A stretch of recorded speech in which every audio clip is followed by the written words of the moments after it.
नमस्कार दोस्तों, मैं जितेंद्र आज आपके बीच फिर से हाजिर हूँ। महाद्वीपों के बारे में बात कर रहे थे। आज फिर एक नया महाद्वीप जैसे आपके सामने दिख ही रहा होगा, अफ्रीका महाद्वीप। कौन सा? अफ्रीका महाद्वीप पर पढ़ने जा रहे हैं। ठीक है, देखिए अफ्रीका महाद्वीप के बारे में बात करें तो एक तरीके से पहले बात तो क्षेत्रफल और जनसंख्या के आधार पर दूसरा बड़ा महाद्वीप है।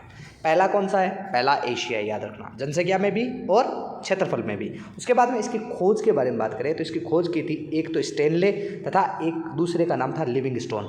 स्टेनले तथा लिविंगस्टोन नामक दो व्यक्तियों ने इसकी खोज की थी। अच्छा, उसके बाद बात करें तो इसे अंध महाद्वीप या इसे डार्क कॉन्टिनेंट भी कहा जाता है। क्यों अंध महाद्वीप कहा जाता है? सवाल ये आता है तो याद रखना, ये आर्थिक और शैक्षणिक रूप से तथा तकनीकी रूप से पिछड़ा होने के कारण इसे अंध महाद्वीप के नाम से भी जाना जाता है। ठीक है, क्षेत्रफल की दृष्टि से, जनसंख्या की दृष्टि से दूसरा बड़ा महाद्वीप। खोज स्टेनले तथा लिविंगस्टोन ने की। उपनाम इसका अंध महाद्वीप अथवा डार्क कॉन्टिनेंट। अच्छा, क्यों कहा जाता है? क्योंकि आर्थिक और शैक्षणिक और तकनीकी रूप से पिछड़ा होने के कारण इसे ऐसा कहा जाता है। अच्छा, आगे बात करते हैं। कहते हैं कि ये महाद्वीप आपका अफ्रीका महाद्वीप चारों गोलार्धों में स्थित है। चारों गोलार्ध कौन कौन से? एक उत्तरी गोलार्ध, एक दक्षिणी गोलार्ध, एक पूर्वी गोलार्ध और एक पश्चिमी गोलार्ध। ये एकमात्र ऐसा महाद्वीप है, ऐसा महाद्वीप एकमात्र है जो चारों गोलार्धों में स्थित है। ठीक है, चारों गोलार्धों में स्थित होने वाला एकमात्र महाद्वीप है। ठीक है, अच्छा अब बात करते हैं और क्या है। तो याद रखना कुछ चीज़ें और आती है अब आपके सामने। ये जो ज्योग्राफिकल रूप से है ना, ये आपके लिए वेरी वेरी इंपॉर्टेंट है, इसको आप ध्यान से रखना। ठीक है, देखिए तो देखो आपके सामने दिख रहा होगा कि कैसे कैसे दिखा रखा है इसमें। देखिए ये आपका अफ्रीका महाद्वीप है, ये आपके सामने अफ्रीका महाद्वीप है।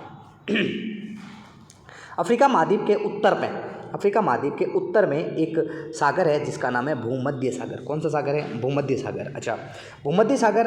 अच्छा, उसके बाद में ये एक देश है स्पेन। देखो ये छोटा सा जो ब्लैक कर रखा है ये स्पेन है, और यहाँ एक जगह है जिबूती। ठीक है, इन दोनों के बीच में एक जल संधि है जिसका नाम है, आपकी याद रखना, स्पेन और मोरक्को, स्पेन तथा मोरक्को। ठीक है, ये मोरक्को है जो एक तरीके से लाइट ब्लू कर रखा है जो आपको, ये है मोरक्को देश है। इन दोनों के बीच में एक जल संधि है। जल संधि का मतलब क्या होता है कि दो भूखंड या दो जमीनी भाग या दो किसी जलीय क्षेत्र को जोड़ने वाली संधि है। ठीक है, इस जल संधि का नाम है जिब्राल्टर जल संधि। क्या नाम है? जिब्राल्टर जल संधि। इसे क्या कहा जाता है? इसे भूमध्य सागर की कुंजी कहा जाता है। भूमध्य सागर की कुंजी अथवा भूमध्य सागर का प्रवेश द्वार भी कहा जाता है। देखो सामने लिखा है आपके, भूमध्य सागर अथवा भूमध्य सागर की कुंजी भी कहा जाता है। ये स्पेन और मोरक्को के बीच स्थित है। ठीक है, अलग अलग करती है। अच्छा, उसके बाद में देखिए इसी मैप में आगे देखिए, ये यहाँ ये उत्तर दिशा है। ऊपर की तरफ आप जानते हो उत्तर दिशा आती है। अच्छा, ऊपर की तरफ उत्तर दिशा है, और इधर कौन सी दिशा है? इधर आप कहोगे सर पूर्व दिशा है, पूर्वी दिशा। तो ये कौन सी दिशा आ गई आपके सामने? ये आ गई उत्तर पूर्व। कौन सा? उत्तर पूर्व में देखिए एक सागर है जिसका नाम है लाल सागर। क्या नाम है? लाल सागर। ये जो बीच में दिख रहा है ना पानी सा, ये इस सागर को कहा जाता है लाल सागर। क्या कहा जाता है? लाल सागर। अच्छा, उसके बाद में लाल सागर के बाद बात करें तो देखिए लाल सागर के बाद में ये जो जगह है इसको कहा जाता है अरब सागर। क्या कहा जाता है? अरब सागर। क्या कहा जाता है? अरब सागर। हम जानते हैं सब लोग क्योंकि भारत के पास में स्थित ये जो जगह है इसको कहा जाता है अदन की खाड़ी। क्या कहा जाता है? अदन की खाड़ी। अदन की खाड़ी कहा जाता है। ठीक है, अच्छा उसके बाद में इन दोनों के बीच यानी यमन और जिबूती के बीच में एक छोटा सा मार्ग है जिसे कहा जाता है बाब उल मंडाव जल संधि। कौन सी जल संधि? बाब उल मंडाव जल संधि, जो लाल सागर को अदन की खाड़ी से जोड़ती है। लाल सागर को अदन की खाड़ी से जोड़ने वाली जल संधि, उसका नाम है बाब उल मंडाव जल संधि। याद रहा। तो ऊपर कौन सा है? भूमध्य सागर है। ऊपर कौन सा सागर है? भूमध्य सागर है। ठीक है, ऊपर कौन सा है? भूमध्य सागर है। उत्तर पूर्व में कौन सा सागर है? उत्तर पूर्व में लाल सागर। कौन सा सागर? लाल सागर। उसके बाद में इधर तो आपका आ जाता है अदन की खाड़ी, इधर आ जाता है लाल सागर। लाल सागर को अदन की खाड़ी से जोड़ने वाली जल संधि है, उसका नाम है बाब उल मंडाव जल संधि। बाब उल मंडाव जल संधि। अच्छा, इसके बाद में इसी अफ्रीका के इधर जो सागर है उसका आप जानते हो, भारत के इधर जो सागर है उसका हिंद महासागर नाम है, और हिंद महासागर में ही इधर इस अफ्रीका का सबसे बड़ा द्वीप है जिसका नाम है मेडागास्कर। कौन सा सागर? मेडागास्कर, जिसे कहा जाता है कि हिंद महासागर का सबसे बड़ा द्वीप है। हिंद महासागर का सबसे बड़ा द्वीप कौन सा है? मेडागास्कर। लेकिन पूछ ले कि विश्व का सबसे बड़ा द्वीप कौन सा है, तो याद रखना उसका नाम है ग्रीनलैंड। क्या नाम है? ग्रीनलैंड। अच्छा, ये मेडागास्कर, ये जो मेडागास्कर है ये आपके अफ्रीका महाद्वीप का भी सबसे बड़ा द्वीप है। ठीक है। अच्छा, उसके बाद आप इधर देखिए, ये देखिए अफ्रीका के इधर एक देश आता है, अफ्रीका में एक देश आता है जिसका नाम है मोजाम्बिक। कौन सा है? मोजाम्बिक। मोजाम्बिक और मेडागास्कर को अलग करने वाली जल संधि का नाम, मोजाम्बिक देश के नाम पर ही मोजाम्बिक जल संधि दिया गया है। क्या नाम है? मोजाम्बिक जल संधि। अच्छा, फिर ये पूर्व में आ गया। फिर ऑस्ट्रेलिया, इस अफ्रीका के पश्चिम की बात करें तो अफ्रीका के पश्चिम में जो सागर है उसका नाम है अटलांटिक महासागर। कौन सा महासागर है? अटलांटिक महासागर। अटलांटिक महासागर। कई बार ऐसा क्वेश्चन आता है, कई बार ऐसा क्वेश्चन पूछ लिया जाता है कि एस आकृति का कौन सा महासागर है। कई बार ऐसे क्वेश्चन आते हैं, तो याद रखना एस आकृति का। देखो, अगर आप ऐसे ऐसे मिलाते हो तो ये अंग्रेजी का एस आकृति का शेप बनता है, तो याद रखना इसका नाम है अटलांटिक महासागर। कौन सा? अटलांटिक महासागर। अच्छा, फिर इसके इधर अफ्रीका के दक्षिण में जो है उसका नाम है अंटार्कटिक महासागर। कौन सा? अंटार्कटिक महासागर। याद रहे, वापस थोड़ा सा देखना है तो वापस देख लीजिए थोड़ा सा।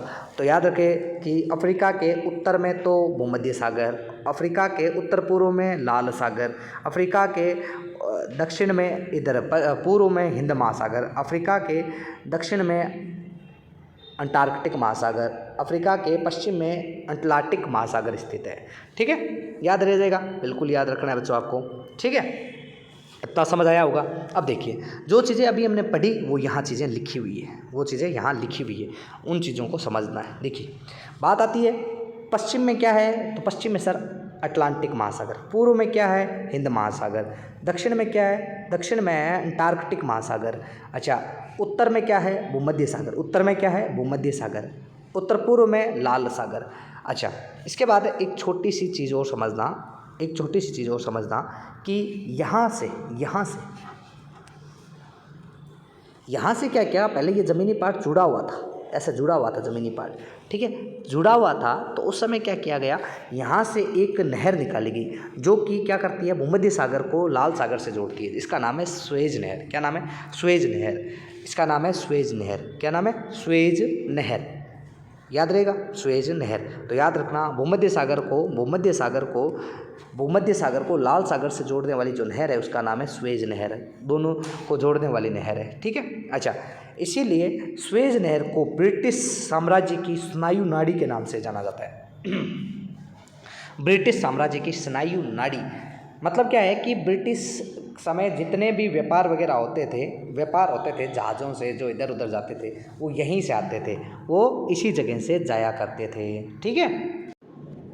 अच्छा, अब इधर देखिए, थोड़ी चीज़ें लिखी हुई है। महापुल मेंडाव जल संधि के बारे में बात करें, इसे आंसुओं का द्वार भी कहा जाता है। क्या कहा जाता है? इसे आंसुओं का द्वार कहा जाता है। ये जिबूती को यमन से जोड़ती है, ठीक है, जिबूती को यमन से जोड़ती है। अब देखिए, अफ्रीका के देशों के बारे में बात करें, तो अफ्रीका में देखिए कुल देश कितने हैं? 54 देश हैं। कुल कितने देश हैं? 54 देश है। अच्छा, कुछ देश मुख्य भूमि के हैं और कुछ देश द्वीपीय देश है। आपके लिए इम्पोर्टेंट ये है कि मुख्य भूमि की बात करें तो देखो, क्षेत्रफल के आधार पर बात करें, सबसे बड़ा अल्जीरिया, जनसंख्या में सबसे बड़ा नाइजीरिया, कौन सा है? नाइजीरिया।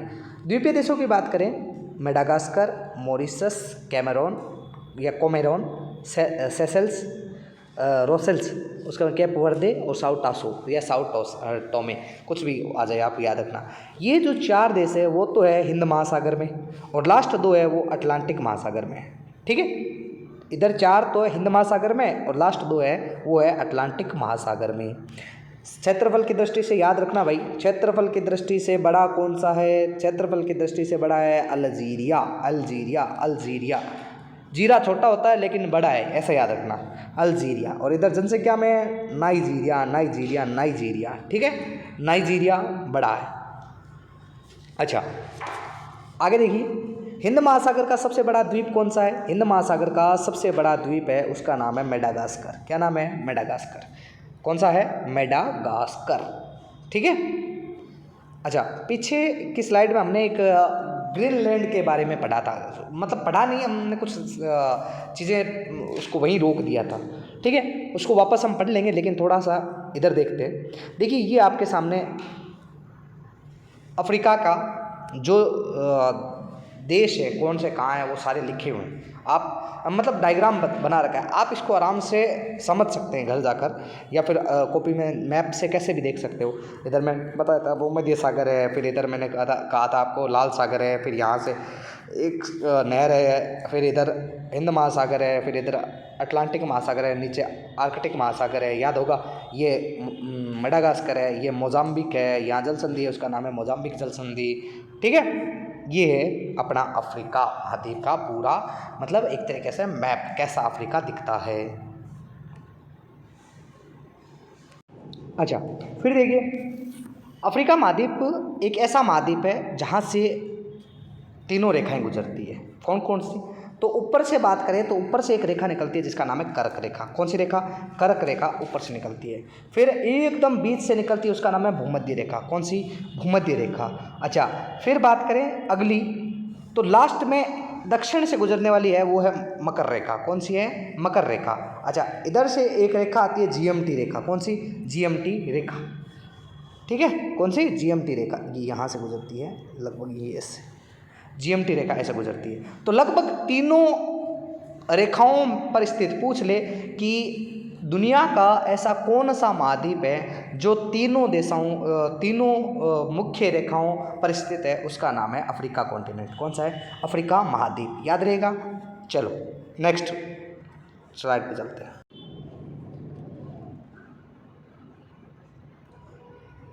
अब देखिए, कर्क रेखा की बात करें तो कर्क रेखा पश्चिमी सहारा, मॉरिटानिया, माली, अल्जीरिया, लीबिया और मिस्र, इतने देशों को गुजरती है। लेकिन आपके लिए जो इम्पोर्टेंट है वो है ये लाइन कि कर्क रेखा किस एक द्वीप से गुजरती है, द्वीपीय देश से गुजरती है अफ्रीका के, उसका नाम है केप वर्दे।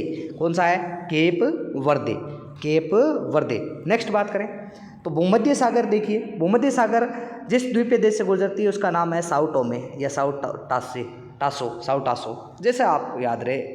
अच्छा, कहाँ कहाँ से? एक तो गैबन, एक रिपब्लिक ऑफ कांगो, एक जायरे, एक युगांडा, एक केनिया और एक सोमालिया, इतने देशों से गुजरती है।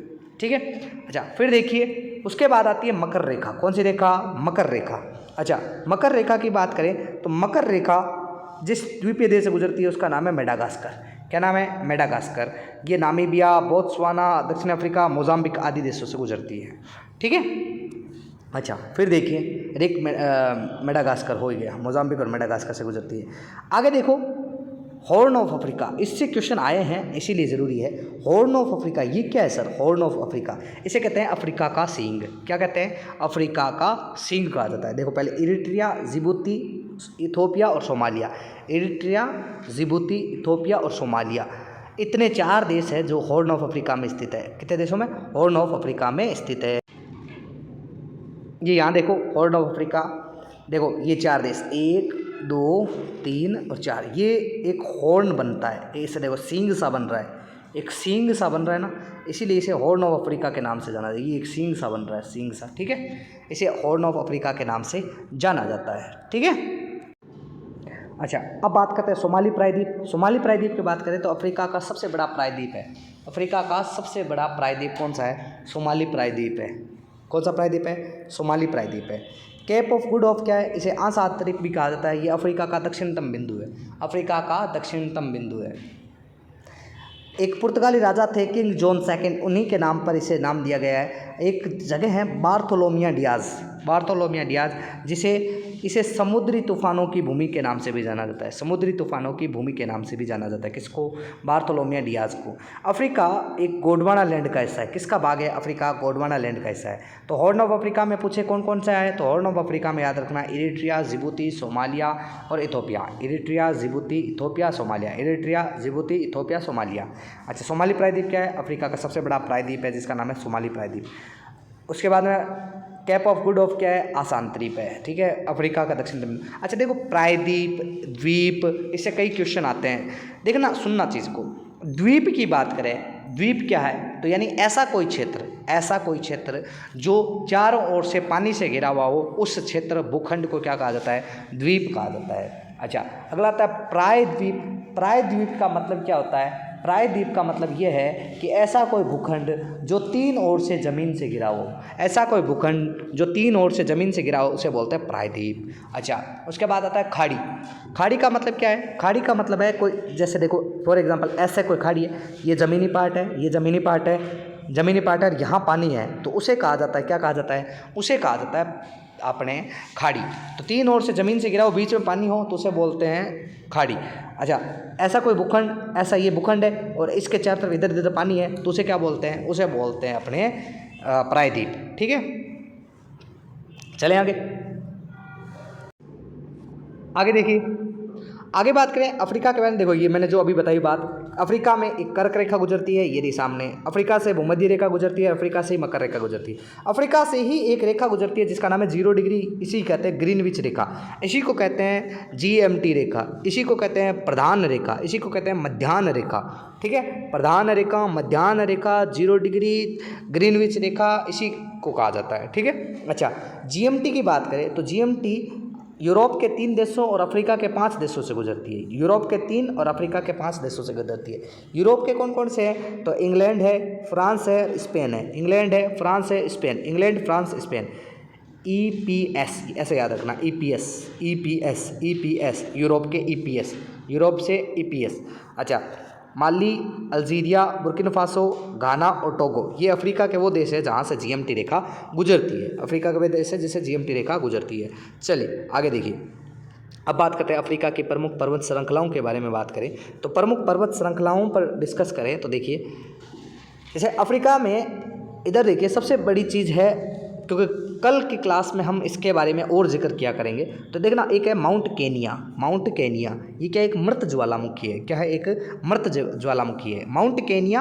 एक तरीके से केनिया और दूसरा आपके इथोपिया, दोनों राज्यों में स्थित है, दोनों देशों में स्थित है। इस पर कल हम बात करेंगे, चाय कॉफ़ी के बारे में डिस्कस किया करेंगे, लेकिन कल बात करेंगे। देखो फिर अफ्रीका में यहाँ एक चोटी है, ये देखो ये चोटी है अफ्रीका की, ये सबसे ऊंची चोटी है। इस चोटी का नाम है किलिमंजारो। किलिमंजारो, इसकी ऊंचाई की बात करें तो ये है 5895 मीटर। कहते हैं कि भूमध्य रेखा पर स्थित, भूमध्य रेखा पर स्थित एकमात्र ऐसी चोटी जो बर्फ से ढकी रहती है। नाम क्या है? Mount Kilimanjaro. उसी के बाद में यहाँ एक पहली बात तो माउंट किलिमंजारो क्या है? एक मृत ज्वालामुखी है। कैसी है? मृत ज्वालामुखी है। उसके बाद में यहाँ एक है चोटी, उसका नाम है माउंट कैमरून। क्या है? Mount Cameroon. ये अफ्रीका महाद्वीप के सक्रिय ज्वालामुखी है, अफ्रीकी महाद्वीप की सक्रिय ज्वालामुखी है। उसके बाद में एक पर्वत श्रृंखला है, इसका नाम है ड्रैकन्सबर्ग पर्वत श्रृंखला। क्या नाम है? ड्रैकन्सबर्ग पर्वत श्रृंखला। इसकी सबसे ऊंची चोटी है ओक्ससोसिर्ग। क्या नाम है? ओक्ससोसिर्ग। उसके बाद यहाँ एक पर्वत श्रृंखला है, इसका नाम है पर्वत एटलस पर्वतमाला, जिसकी सबसे ऊंची चोटी है उसका नाम है माउंट टॉपकोल, जो सबसे ऊंची चोटी है, याद रहेगा, बिल्कुल याद रखना पड़ेगा। तो याद रखना अफ्रीका में सबसे इंपॉर्टेंट आपकी माउंट केनिया, 2 देशों में इथोपिया और केनिया में वो चाय और कॉफ़ी है, वो कल हम बात करेंगे। अच्छा, उसके बाद माउंट किलिमंजारो अफ्रीका की सबसे ऊंची चोटी है। इसकी बात करें तो ये है 5895 मीटर, एक मर्द ज्वालामुखी। उसके बाद में माउंट कैमरून की बात करें तो ये अफ्रीका की एक तरीके से सक्रिय ज्वालामुखी है। एक पर्वतमाला है जिसका नाम है ड्रैकन्सबर्ग पर्वतमाला, जिसकी सबसे ऊंची चोटी है ओक्ससोसिर्ग है। एटलस पर्वतमाला जो जिसकी सबसे ऊंची चोटी माउंट टॉपकोल है। ठीक है, बाकी करते हैं कल आपके लिए। आज इतना ही करेंगे, कल हम इससे चोटियों के बारे में कल और डिस्कस करेंगे। बाकी कैसा भी सवाल हो आपके जहन में या कोई और भी सवाल हो, आप मुझे मैसेज कर देना, मैं आपके सवाल का जवाब दूंगा, कैसा भी सवाल हो। बाकी अपना प्यार स्नेह यूँ ही बनाए रखें, लाइक शेयर सब्सक्राइब करते रहें। जय हिंद दोस्तों।